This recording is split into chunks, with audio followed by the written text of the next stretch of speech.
Supreme Admiral Korthak of the Hegemony Third Fleet stood on the command deck of his flagship, the Dominion's Edge, watching through the massive viewport as the small blue-green world rotated peacefully in the void. For 3,000 years, the galactic hegemony had expanded unchecked across the galaxy, bringing order to countless primitive species through superior firepower and unwavering resolve. This latest target, the third planet of an unremarkable star system, the locals called Sol, appeared to be no different from the hundreds of other worlds they had conquered. Initial scans showed a single species spread across the planetary surface, crude nuclear technology, and what appeared to be their most advanced spacecraft, barely capable of reaching their own moon. Admiral reported Sub-Commander Vex from the tactical station, his reptilian features showing the bored efficiency of someone who had done this countless times before. Long-range scans confirm the planet harbors approximately 8 billion sentients. Technology level appears to be several centuries behind standard conquest parameters. Korthak nodded with satisfaction. The hegemony had perfected the art of subjugation over millennia. A show of overwhelming force, a demand for tribute and submission. And another world would join their empire without the messy expense of actual warfare. It was a formula that had never failed. Excellent. Begin standard first contact protocols. Transmit the submission decree in their dominant languages. Within minutes, every communication device on Earth received the same message simultaneously. Television broadcasts were interrupted, radio frequencies commandeered, and internet traffic redirected to display the terrifying visage of Supreme Admiral Korthak addressing the planet. Primitive inhabitants of the third world of Sol, his voice boomed with the authority of absolute power. I am Supreme Admiral Korthak of the Galactic Hegemony. Your planet has been selected for incorporation into our empire. You will submit to our authority and provide tribute as demanded or face the consequences of resistance. In the emergency session, convened at the United Nations, representatives from every nation watched in stunned silence as Korthak outlined the terms of Earth's surrender. Annual tribute of 1 billion tons of rare metals, 10 million of their population, to serve as laborers in hegemony industrial complexes, and complete dismantling of their military forces. You have 48 of your local hours to respond with unconditional acceptance, Korthak concluded. Failure to comply will result in the systematic elimination of your major population centers. This is not a negotiation. This is a statement of fact. The transmission ended, leaving Earth's leaders staring at blank screens and grappling with the impossible reality of alien conquest. President Sarah Martinez of the North American Federation turned to General Chen of the Global Defense Initiative. What are our options, General? General Chen's weathered face was grim as he consulted his tablet. Madam President, against technology that advanced? Our nuclear arsenal might scratch their paint. Their smallest escort vessel is larger than our biggest aircraft carrier. But Dr. Elena Vasquez, director of the Classified Research Division, was studying the alien transmission with a different expression entirely. Something between amusement and anticipation played across her features. Actually, she said quietly, I think we should respond. The room fell silent. Admiral Rebecca Torres, of the Space Defense Corps, stared at her in disbelief. Elena, did you see the size of their fleet? We're talking about ships that could glass entire continents. Dr. Vasquez smiled an expression that made several world leaders unconsciously step back. Oh, we saw them. In fact, we've been tracking their approach for the past 6 months. President Martinez frowned. 6 months? Why weren't we informed? Because Dr. Vasquez replied, we wanted to see if they'd actually be stupid enough to threaten us. Before anyone could ask what she meant, Dr. Vasquez activated a holographic display that showed the solar system from a perspective no Earth-based sensor could achieve.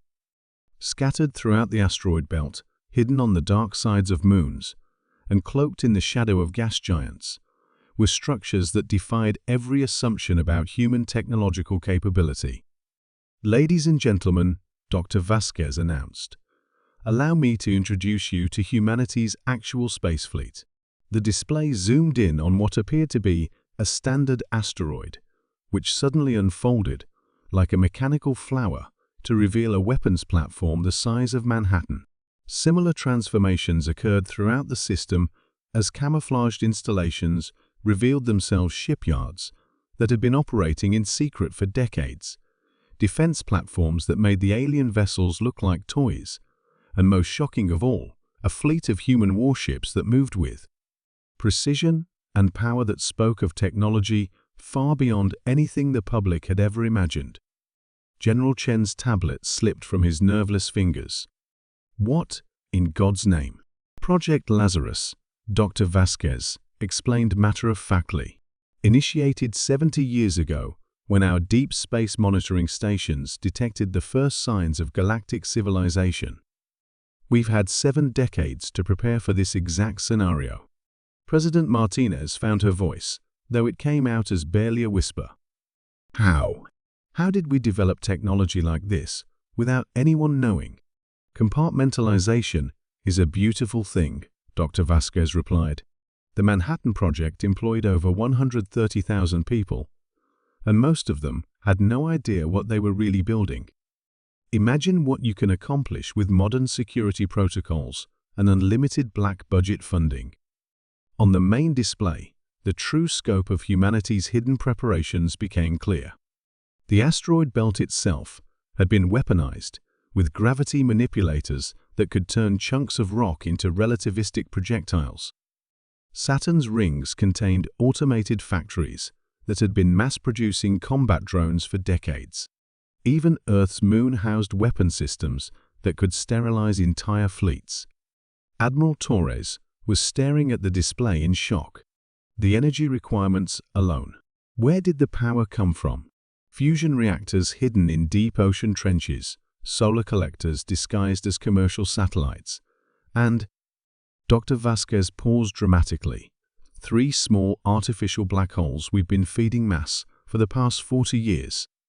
Meanwhile, aboard the Dominion's Edge, Supreme Admiral Korthak was growing impatient. Subcommander Vex reported no response from the planetary government, which was unusual. Most species either surrendered immediately or made futile gestures of defiance within hours. "Sir," interrupted Communications Officer Thale, "we're receiving a transmission from the planet." "About time," Korthak grumbled. "Put it through." Dr. Elena Vasquez appeared on the main screen, standing in what appeared to be a simple conference room. Behind her, through a window, Earth looked peaceful and defenseless. "Supreme Admiral Korthak," she began with polite formality, "thank you for your generous offer. However, after careful consideration, we must respectfully decline." Korthak's mandibles clicked in annoyance. "Primitive fool. Do you not comprehend the magnitude of the force arrayed against you? We have conquered 1,000 worlds with fleets a fraction of this size." "Oh, we comprehend perfectly," Dr. Vasquez replied, her smile becoming something that would have chilled the blood of anyone who knew her well. "We're just curious about something. In all your conquests, have you ever encountered a species that saw you coming and had 70 years to prepare?" Before Korthak could respond, every sensor on every ship in his fleet began screaming warnings simultaneously. The empty space around them was suddenly filled with objects that hadn't been there seconds before or had been there all along, hidden by technology the hegemony couldn't even detect. "What is Korthak?" began, then stopped as he saw what his sensors were showing him. Humanity's response to the demand for tribute was not words, but a demonstration. Every asteroid in the belt lit up simultaneously as gravity manipulators activated, sending chunks of rock accelerating toward the alien fleet at significant fractions of light speed. The attack wasn't meant to destroy it, was meant to send a message. The projectiles passed harmlessly through the hegemony formation, missing the ships by precisely calculated margins that left no doubt about humanity's targeting capability. But the implications were clear. Earth could have turned the entire alien fleet into expanding clouds of plasma, and chosen not to. As you can see, Dr. Vasquez continued conversationally, we've put considerable thought into the problem of galactic conquest. Our conclusion is that the best defense against overwhelming force is an even more overwhelming response. Sub-Commander Vex was frantically analyzing the demonstration. Admiral, the precision required for those calculations. The energy expenditure alone. This is impossible. Their technology levels was deliberately concealed, Dr. Vasquez interrupted, somehow having heard him across the void. Pro tip for future conquests: when a species has been broadcasting radio signals into space for over a century, they're probably aware that someone might be listening. We've known about galactic civilization longer than your empire has existed. Korthak felt something he hadn't experienced in 3 millennia of conquest: genuine fear. You're bluffing. No single world could. The demonstration continued. Saturn's rings suddenly blazed with light as hidden factories disgorged clouds of combat drones. Millions of them, each one incorporating technology that made hegemony fighters look like Stone Age spears. Jupiter's moons revealed massive shipyards that had been disguised as natural satellites. Mars itself split open along hidden seams to reveal a planet-sized weapons platform. The thing about humanity, Dr. Vasquez said, her voice carrying across space with terrifying calm, is that we're really good at two things: hiding our capabilities and killing things that threaten us. We've had both skills since before we developed agriculture. The coup de grace came when Earth's moon simply moved. The entire satellite shifted orbit slightly, revealing the massive drive systems that had been hidden on its far side. The energy signature alone was enough to power a small star. So here's our counteroffer, Dr. Vasquez concluded. You leave. Now, you forget this system exists. You never come back. And in exchange, we won't demonstrate what our actual weapons can do to your fleet. Korthak stared at the impossible display of hidden power arrayed against him. In 3,000 years of conquest, the hegemony had never encountered anything like this. Species that submitted, species that fought bravely and died, species that tried to hide, but never a species that had been planning for this exact moment for nearly a century. This is impossible, he whispered. Admiral Sub-Commander Vex reported, his voice shaking. I'm detecting massive energy buildups throughout the system, whatever they're preparing to show us. Sir, I recommend immediate withdrawal. The decision was made for him when Dr. Vasquez activated one final demonstration. A beam of coherent energy lanced out from Earth's moon and struck a small asteroid roughly the size of Korthak's flagship. The asteroid didn't explode, it simply ceased to exist, converted to pure energy in a display of matter manipulation that violated several supposedly fundamental laws of physics. That was set to minimum power, Dr. Vasquez noted casually. Would you like to see what happens when we turn it up? Supreme Admiral Korthak, conqueror of worlds and terror of the galaxy, gave the order he had never imagined he would give. All ships, immediate withdrawal. Maximum hyperspace velocity. As the hegemony Third Fleet fled the Sol system faster than they had ever retreated from anything, Dr. Vasquez turned back to the assembled world leaders, who were staring at her in a mixture of awe and terror. So, she said brightly, anyone want to discuss the defense budget for next year?